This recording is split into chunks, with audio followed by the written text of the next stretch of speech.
An all-cash business is hard to tax. Will Congress help the banks help the marijuana biz? We have this story and more coming up in today's Screening News Update.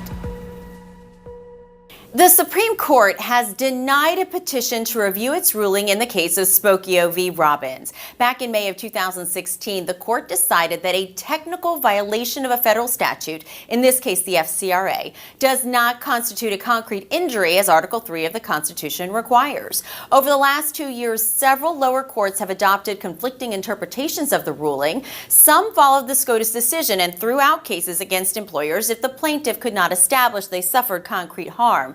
Other courts have only required plaintiffs to allege that the violation caused imminent risk of harm. Citing this confusion, Spokeo filed a request for review in December, the second they have filed in the course of this case.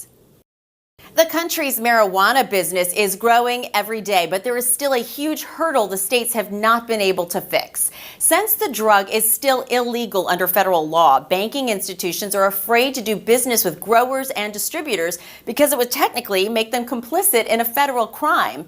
Now, a bipartisan group of 18 attorneys general from states that have legalized medical and recreational marijuana have written a letter to Congress asking for help. The letter says the banking situation not only makes these businesses targets for crime because they're dealing with large amounts of cash, but they also say it makes it hard for the states to keep track of the money changing hands. That makes collecting accurate taxes almost impossible. They're asking Congress to pass some kind of safe harbor legislation for banks so they'll be willing to work with the marijuana industry. The Virginia Senate voted 23-16 to ban the box on state employment applications. The bill applies to state agencies and localities. If it becomes law, it will prohibit those employers from asking job applicants whether they've ever been arrested, charged with, or convicted of a crime.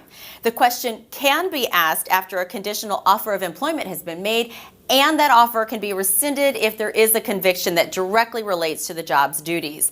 Now the bill moves to the Virginia House of Delegates for consideration.